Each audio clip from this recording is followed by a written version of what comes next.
मैंने एक बहुत ही गरीब घराने में आंख खोली और बचपन से ही मैंने अपने घर में तंगदस्ती और मुश्किल हालात देखे। मैंने बचपन से अपने बाप और बड़े भाई को हमेशा मेहनत मजदूरी करते हुए देखा और किसी काम से मुंह चुराते हुए नहीं देखा। ना ही कभी उन्हें हालात से शिकायत करते हुए देखा। मेरे माँ बाप और भाइयों का बस एक ही ख्वाब था कि मैं पढ़ लिख कर कुछ बन जाऊं, क्योंकि मैं जिस घराने से ताल्लुक रखता था वहां पर तालीम हासिल करना एक ख्वाब जैसा ही था। मेरे भाई घर के हालात के बाइस तालीम मुकम्मल नहीं कर सके थे, इसलिए उन लोगों ने बेहद मेहनत की और हमेशा ये चाहा कि मैं तालीम हासिल कर सकूं। मैंने काम करने के साथ साथ अपनी तालीम का सिलसिला जारी रखा और अपना मैट्रिक मुकम्मल करने के बाद मैंने अपना इंटरमीडिएट भी मुकम्मल किया और बाद में मैंने बीकॉम भी मुकम्मल किया। मैंने अपने घर में किसी को भी मेहनत से जी चुराते नहीं देखा और यही एक चीज मेरे अंदर भी मौजूद थी। इस सब के साथ साथ मैंने अपनी तालीम का सिलसिला भी जारी रखा और यही इरादा किया कि अपने पैरों पे खड़ा हो जाऊं। मुझे किसी तरह से आवारी होटल में बतौर डिशवॉशर नौकरी मिल गई और मैंने वहां पर काम करना शुरू कर दिया। मैंने अपना काम बहुत मेहनत और लगन से किया और मेरी मेहनत और लगन को देखते हुए मुझे डिशवॉशर से हटाकर वेटर बना दिया गया। किचन के अंदर शेफ और लाइन कुक्स को देखते हुए मुझे बेहद इश्तियाक होता और मुझे लगता कि ये काम बेहद दिलचस्प और मजे का है और मेरे दिल में ये ख्याल जोर पकड़ता जाता कि ये काम मैं भी कर सकता हूं। मेरी लगन, दिलचस्पी और इश्तियाक को वहां के हेड शेफ ने नोटिस कर लिया और उन्होंने कहा कि मुझे वो ये स्किल सिखा सकते हैं, लेकिन एक अंडरपेड अप्रेंटिसी के तौर पे। खाना बनाने का मुझे शौक ही नहीं, जुनून भी था। मुझे हमेशा यही लगता है that food is a source of joy for many people। एक काम है कि जिसको अगर मैं मेहनत और लगन से करूं तो बहुत से लोगों को खुश कर सकता हूं। मैंने बहुत मेहनत और लगन और दिलचस्पी के साथ अपनी ट्रेनिंग मुकम्मल की। ट्रेनिंग मुकम्मल करने के बाद मैंने अपनी कंपनी से रिक्वेस्ट की कि वो लोग मुझे वहीं जॉब पे रख लें। उन्होंने मुझे 2 साल की अप्रेंटिसशिप पर रख लिया, लेकिन मुझे इस दौरान बेहद मामूली तनख्वाह मिला करती थी जिससे मेरा गुजारा नामुमकिन था। मुझे अक्सर इस बात की शर्मिंदगी भी होती थी कि मैं अपने घर वालों के हालात बेहतर करना चाहता था, लेकिन अभी भी उन पर डिपेंडेंट था। 2 साल की अप्रेंटिसशिप मुकम्मल होने के बाद मुझे ये लगने लगा था कि अब तो बस मुझे हाथों हाथ एक से बढ़कर एक अच्छे रेस्टोरेंट से ऑफर आने लगेगी। लेकिन हुआ उसके बरक्स। मुझे लगने लगा था कि मेरी 2 साल की मेहनत जाया हो जाएगी। लेकिन मैंने हमेशा एक ही बात अपने बाप और भाई से सीखी थी और वो ये कि कभी हिम्मत नहीं हारना और मेहनत करना नहीं छोड़ना। आखिर मुझे एक होटल में काम मिल गया और मुझे लगने लगा कि अब मेरे अच्छे दिन शुरू होने वाले हैं और मेरी और मेरे घर वालों की सारी मुश्किलात जल्द खत्म हो जाएंगी। लेकिन अल्लाह को शायद कुछ और ही मंजूर था। मुझे वहां जॉब करते हुए 2-3 माह ही हुए थे कि अचानक मुझे बताया जाने लगा कि वो रेस्टोरेंट अब बंद होने जा रहा है और उन्होंने मुझे ले ऑफ कर दिया। मेरी समझ में बिल्कुल नहीं आ रहा था कि अब मैं क्या करूं। किस्मत का करना ऐसा हुआ कि मुझे एक बार फिर हावारी टावर्स में जॉब मिल गई, लेकिन इस बार बतौर शेफ या कुक नहीं बल्कि बतौर बुचर। मेहनत से जी चुराना मैंने कभी सीखा नहीं था, इसलिए मैंने वहां फिर से काम शुरू किया। इसी दौरान मुझे पता चला कि कहीं एक नया रेस्टोरेंट खुलने जा रहा है जहां पर नए स्टाफ की हायरिंग हो रही है। मैंने सोचा कि मैं वहां पर जाकर अपनी किस्मत आजमाऊं। मैं वहां पर गया तो मुझे पता चला कि वो होटल अभी तकमील के मराहिल में है।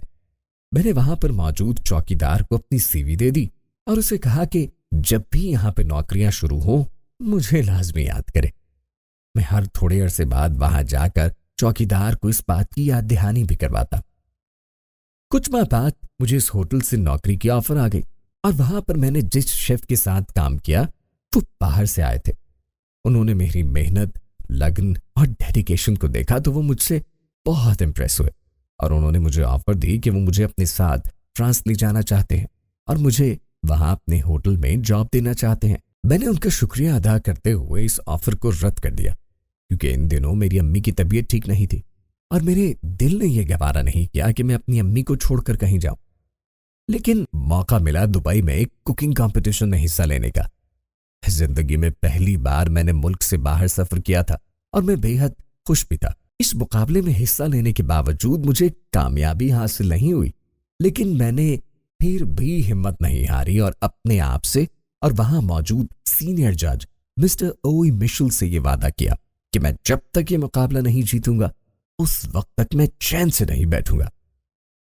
मैंने मेहनत से कभी जी नहीं चुराया। वो मुकाबला हारने के बावजूद मैंने दुबई के मुख्तलिफ होटल्स में काम किया। मैंने दुबई के चंद बेहतरीन stake house, best bars, best fine dining restaurants and one of the best chefs के साथ 2012 तक काम किया। इसके बाद मैंने एक बार फिर उस मुकाबले में हिस्सा लिया और इस बार मैं जीत गया। ये मेरी पहली बैनुल अक़वामी जीत थी और इस पर मैंने अल्लाह का बेहद शुक्र अदा किया। वो मुकाबला जीतने के बाद मुझे अबू ज़हबी के सेंट वेजिस सादियात आइलैंड रिजॉर्ट में काम करने का मौका मिला। वहां पर मैंने शेफ डैनी गार्सिया के साथ काम किया, जो आज के दौर में 3 मिशेलिन स्टार शेफ है। लेकिन मैंने अपना सफर जारी रखा और हर साल मुख्तलिफ मुकाबलों में हिस्सा लेता रहा। अक्सर तो एक ही साल में 4-4 मुकाबलों में भी हिस्सा लिया और गोल्ड मेडल्स और सिल्वर मेडल्स जीते। मैंने 2012 से 2016 तक लोगों पर काम किया, स्किल्स पर काम किया और अपनी एक टीम बनाई जिसके साथ मैंने मुख्तलिफ कलनरी कॉम्पिटिशन में हिस्सा लिया। 2016 में मैं best chef of middle east और बेस्ट शेफ ऑफ दुबई बना। इसके बाद मुझे यूएई की नेशनल टीम में हिस्सा लेने का मौका मिला। इसी दौरान मुझे 2016 के जर्मनी कलनरी ओलंपिक्स में हिस्सा लेने का मौका मिला। And after taking part in it, I became the executive chef. 2017 में best chef in middle east, best chef in Africa बना। मैंने पूरे रीजन का कंपटीशन जीतकर इसको मलेशिया में रिप्रेजेंट किया। 2016 में मुझे पता चला कि पाकिस्तान में शेफ एसोसिएशन ऑफ पाकिस्तान भी मौजूद है, लेकिन वहां पर न ट्रेनिंग के हवाले से कोई काम होता है, न ही इन मुकाबलों में हिस्सा लेने के हवाले से। मैं वापस पाकिस्तान आया और टीम बनाकर उन्हें ट्रेनिंग वगैरह दी। From 2016 to this date, I have lead Pakistani team और हमारी टीम ने मुख्तलिफ मुकाबलों में गोल्ड मेडल्स जीते। सारी टीम्स की ट्रेनिंग एंड डेवलपमेंट मैं खुद करवाता हूँ।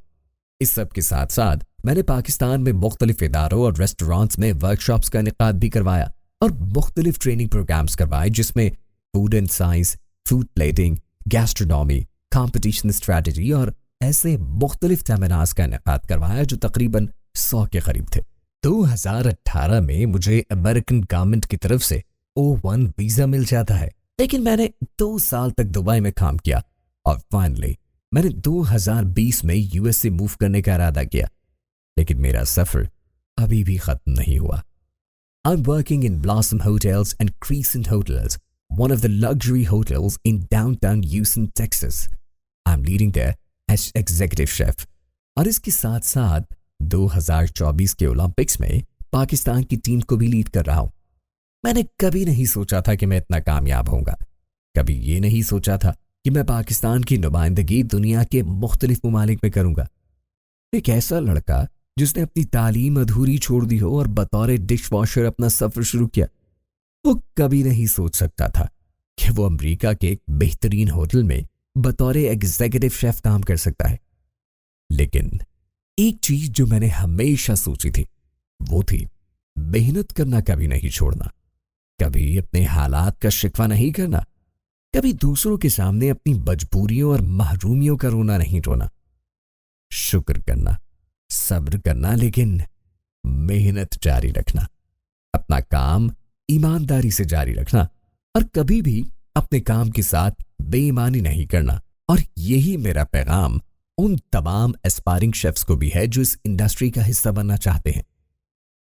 मैं हूं शेफ मोहम्मद वईस और ये है मेरी कहानी।